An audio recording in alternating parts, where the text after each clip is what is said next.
Hey guys, good morning. It's Ray Davis with 6th Sense Media and the Affirmation Spot. Today I want to talk to you about freedom. Happy July 4th, everybody. Today America is celebrating the writing of the Declaration of Independence and its signing on July 4th, 1776, 242 years ago. Freedom is still at issue in this world, even though they signed that document and even though America has been quite a bastion of freedom over the years. We've slowly had to uncover what the real meaning of that freedom is for everybody in our country. And we still haven't grasped what freedom is and what that fundamental freedom is for other people in the world that don't live in the United States. We still have a lot of work to do on that. But let's talk about what happened 242 years ago today. 56 men signed either what was the document that would birth a nation or their death sentence. And they did that for freedom. Now, of course, the Declaration was signed in Philadelphia, which is about 300 miles south of here. I'm in Boston here today, in Framingham, actually out in the woods. Boston was the cradle of the Revolution. Many people in the colonies thought we were fighting the Revolution just to stop some of the tyrannies that the British had been imposing on the colonists. But there were a few people, starting here in Massachusetts with men like John Adams and Samuel Adams, and with men like Ben Franklin, who had decided that there was no going back. There was no way to reconcile with the British Crown. We needed a new nation. And so they went to Congress and they pushed very hard against strong odds to get that done. And 242 years a day, their vision came to life in the Declaration of Independence. Now, that declaration had no force of law at that time. We were engaged in a revolution against the strongest military power on the planet, and our odds weren't very good. But those men put themselves on the line for freedom that day. Whatever else you may think of them, whatever else history may tell about any of them, they put their lives on the line for freedom today. We need to do that in our world today. We've gotten really bad at supporting each other's freedom.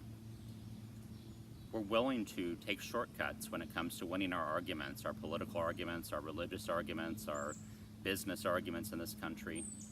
And we're willing to take the shortcut of taking other people's freedom away, cutting it down, shutting them up in order to get our way.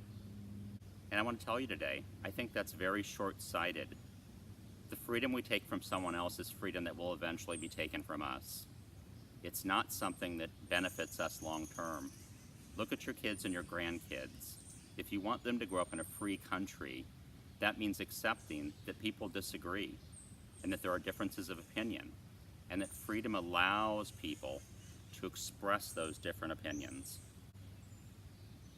It's a part of our culture we seem to have lost in this social media age where people are shut up for saying things that other people don't like. We do it in our politics. We want to shut other people up rather than trying to win the argument against them on the merits. And I think we really need to think about that strategy and whether or not that's a good long term. Freedom is still an important concept. Personal freedom for all of us is the engine that drives our potential, drives our success, gives us the ability to create. We need more of it, not less of it. That's what will make us successful as a country. That's what will make a better world. And that's what we need to try to achieve here in 2018, the way those men back in 1776 did, even in a small way by our standards today. But they took the step. We need to take the next step. We need to not revert back into tyranny or easy ways of shutting people up, easy ways of trying to win our debates. Freedom works. Human beings thrive in freedom. History over the last couple of hundred years has proven that. So let's not give away what those men gave us 242 years ago today. Let's keep it. Let's expand it. Let's make it better. Let's make it more inclusive. Everyone should support those things. But let's not diminish the freedom. It's too important to all of us. It's too important to the future of this country, and it's too important to the future of humanity. This is Ray Davis with 6th Sense Media and the Affirmation Spot. I hope you have a fantastic 4th of July. And please, guys, think about freedom.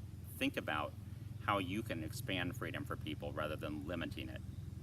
We all have a part to play in this. We can all have a better country and a better world if we will just buy into the freedom. Have a great day, everyone.